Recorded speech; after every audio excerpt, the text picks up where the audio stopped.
in the summer of my 8th grade year.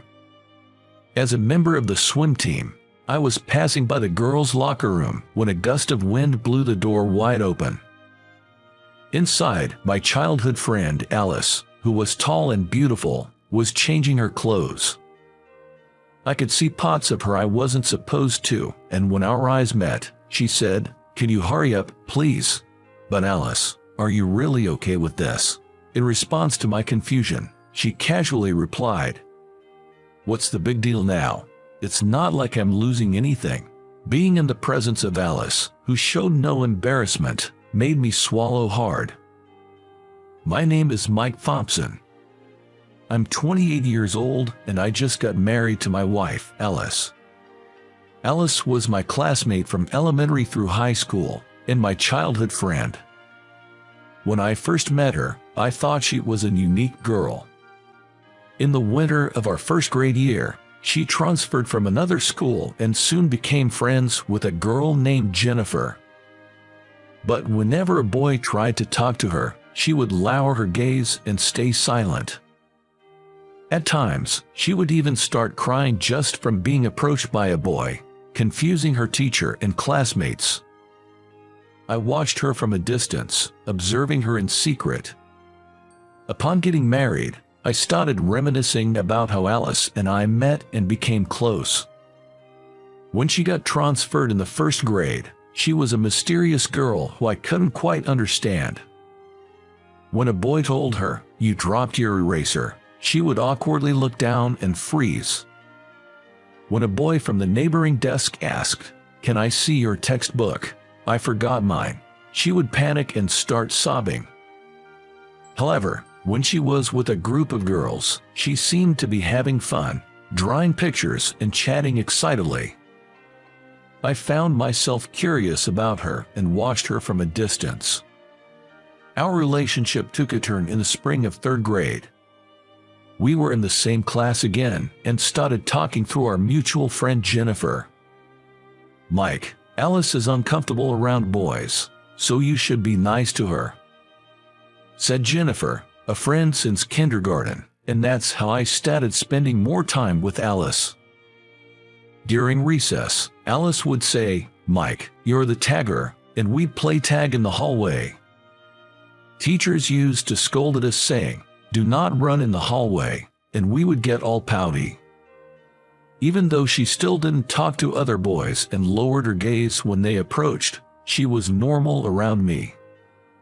"Why is it that you go silent when other boys talk to you, but you're normal with me and even play with me?" When I asked her this out of pure curiosity, she shared something with me. "Actually, my brother bullies me. My mom treats me like a princess, and my brother gets jealous and breaks my toys. That's why I'm a little scared of boys. But you are normal with me, aren't you?" I replied, to which she gave a sweet smile and said, "That's because you're tall like my dad, and you remind me of my teddy bear. I don't find you scary at all." I was taken aback by her response. "Dad, the teddy bear, is that how you see me?" In response to my surprise, she cheerfully replied, "Yes." She was usually very wary of boys, but there was something cute about her that was missing. From that day on, I became more interested in her. I wanted to see more of that adorable smile she only showed me. Before I knew it, I found myself drawn to her, always keeping an eye on her. And that's how I fell in love with her. I remember seeing her mother at school one day. Though I can't remember if it was a parent-teacher conference or a PTA meeting. "Your hair's come undone. Come here, I'll fix it for you." She's an incredibly kind mother to her daughter. But to the brother standing next to her, she's fierce, yelling, "Hey, don't you dare bully your friends." I saw this and had a slight understanding of why her brother was sulking. I hate if my mother is so scary and only kind to my sister. Maybe it's a good thing I'm an only child. I thought this just from observing her mother. Her brother, getting scolded by their mother, would pull on Jennifer's and his sister's hair. Sometimes, he'd insult her with "you're ugly," making her cry and receiving a punch from his mother. I've seen this scene more than once. Meanwhile, I was a junior high student, secretly nursing a crush on her. She's increasingly uneasy around male students and clearly shows her discomfort when spoken to, dodging them. Even our male homeroom teacher, she dislikes, saying to Jennifer, "I just can't stand that teacher's muscle-brain mindset." Around this time, I started to feel a bit of a wall even when I tried to talk to her. It's much better than her attitude towards other boys, but it hurts me when she's cold to me, the one who's been nursing feelings for her. During this time, Jennifer shared some news with me. Alice's brother seems to have become a shut-in and stopped going to school. Apparently, he's staying at his grandmother's house because he's always fighting with Alice. So, Alice is living with just her mom and dad now. When I asked this, Jennifer responded, "Seems like it." Her brother had been forced by his mother to prioritize his sister since he was a kid, and it appears it affected his mental health. "No matter what I do, Mom won't praise me, so I might as well stay home and do nothing." He'd say things like that and spend all day engrossed in video games. She used to vent her frustrations on her when their mother yelled at him to stop being selfish and go to school. Eventually, after a family discussion, they decided to send him to live with his grandparents. Her father keeps his distance from the family, hoping his son will calm down. Even though she was distant, I happened to join the same swim club as her. Even in club activities, she avoided me. We used to get along so well when we were in elementary school. I was sad, but we were in puberty. She must have her own adolescent troubles, and that's probably why she's avoiding me. That's how I rationalized it. But deep down, I still wanted to be friends with her like we were in elementary school. Every day was depressing as she avoided me. But during the summer vacation of our 8th grade, an incident that would change the situation occurred in our club. "I'm sorry, I feel unwell and my stomach hurts. Can I take a break?" Suddenly she complained of feeling ill, slumping down on a bench by the poolside. Her complexion was getting worse, and the coach advised, "You should leave early and go to the hospital." "Okay," she nodded slightly in response and wobbled off to the changing room. I couldn't help worrying about her, and after a while, told the coach, "I'm worried about Alice. May I go check on her?" Even if I checked on her, I couldn't do anything to cure her illness. Still, I wanted to see her off, so I went in front of the girls' changing room. It was a hot day with occasional gusty winds, and when I was out by the pool, it was hot enough to dry my swimsuit in one go. It had been 10 minutes since she went into the changing room. She should have changed by now. Perhaps she had already left. While thinking about these things and passing by the girls' changing room, the door seemed to be slightly open and the wind blew it wide open, and I made eye contact with her inside. I saw her big things and instinctively covered my face with my hands. Apparently, she didn't close the door properly, and the wind blew it open.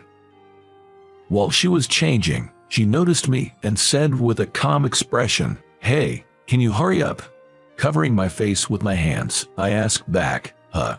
The sight of her that I had inadvertently seen earlier was replaying in my mind like a flashback. Caught off guard by what she said so confidently, my thoughts couldn't catch up, and I unintentionally let out a weak voice. "Hey, close it now," she said. She was telling me to close the door of the changing room. "Buddy, are you really okay with this?" "With what? Don't you have any thoughts about what I just saw?" I asked, to which she replied nonchalantly. "What's the big deal now? It's not like anything has been lost." In response to my childhood friend, who showed no signs of embarrassment, I gulped and closed the door of the changing room. She was so matter-of-fact, without shame or caution. Normally, a girl in such a situation would scream and hide, Where had she gone, the girl who usually avoids male students and male teachers? The discrepancy in her behavior had left me completely confused. She claims to be uncomfortable around men, yet shows no caution in such significant matters. Her carelessness made me worried and more absorbed in her. But now wasn't the time to be thinking about that. The next time I saw her, I decided I needed to remind her to close the changing room door when changing. I've loved her since we were kids, and I can't help but be concerned about her elusive and careless nature. Seeing her neglect important matters made me feel a strong desire to protect her even more. I went home feeling uneasy, unable to sleep that night because of her, and the images burned into my mind. Today's events were too stimulating for my adolescent self. The next day, I visited her house. "Well, if it isn't Mike, it's been a while. Please, make yourself at home," said her mother with a smile. "Long time no see. Thank you for having me," I greeted her and entered the house, wondering why Alice's mother, who was usually strict with her son, was always so kind to me. "What's up? Why the sudden visit?" Alice asked me with a slightly cold demeanor. "I have something important to discuss," I whispered. "Look, about yesterday, you should really keep the changing room door closed," I advised her, to which she responded with a puzzled look. "Why? It's just that the changing room smells moldy. I want to ventilate it, but there's no fan, so I have no choice but to keep the door open, right?" She was so natural and unguarded that I was puzzled with her what to say back to her. "For now, just bear with it while you're changing. You can leave it open when no one is using it," I suggested, but she still looked unconvinced. "But I don't want to breathe in the mold, and I wasn't feeling well yesterday." Seeing her pout a little made her feel even more precious than usual. "Your actions are so careless that it's hard for me to watch. Can I continue to look after you, not just as a friend, but as a boyfriend?" Blushing, I confessed to her, to which she responded with a surprised look and asked, "What, you want to keep seeing my body in the future?" I gulped and replied, "No, that's not what I mean. I genuinely want to be your boyfriend." "I know, you're so serious even when I'm just joking, but becoming a boyfriend is still a long way off. From now on, let's get along again as friends," she said with a cheerful laugh. When was the last time I saw Alice's smile? I quietly mumbled to myself. The girl who had been avoiding me until just the other day was nowhere to be seen. Since we restarted our friendship, she has started studying with me after school and playing games, as if nothing had ever happened. But in school, perhaps she was embarrassed about being the subject of gossip among her friends. She continued to avoid me and the other male students. I had thought about asking her why she had been avoiding me all this time. But I felt that if I asked her something strange, it might strain our relationship, so I didn't ask her anything. When we were alone, she would show me a smile that she showed no one else. I was satisfied enough with that, and I thought it was fine not to touch on anything else. Later, I went to the same high school as her. In the spring of our freshman year in high school, I told her my feelings once again. "I've liked you, Alice, since elementary school. Will you be my girlfriend?" Contrary to me, whose face turned bright red with nervousness, she replied with a calm expression, "Sure." What, surprised, I looked up at her face, and she said with a bright smile, "I can talk to you, Mike, without feeling nervous at all. You remind me so much of my dad and my teddy bear. We were destined to be lovers, I guess." Seeing her laugh so carelessly, I was taken aback. "What do you mean by that?" I grumbled as she poked my cheek. "Daddy, please take care of me as your girlfriend from now on." "I'm not your dad. Don't call me dad," she said, eek, scary, and ran away like a little child. I clearly remember chasing after her, who was running as if she were dancing, like cherry blossoms in the spring of our first year in high school. Even after we started dating, and even after we went to the same high school, she was still a little out of it. And that hasn't changed even now that we're married and adults. She would change her clothes anywhere in the house when I was with her, and she would leave her clothes and underwear scattered around. Occasionally, she teases me and pokes my cheek, laughing happily. And yet, she also has times when she grumbles about work. A female supervisor was transferred, and a new male supervisor took over. I'm still a little uncomfortable with men. I'm not sure why, but they're kind of scary. From my perspective, who usually watches her, I sometimes wonder who's saying that.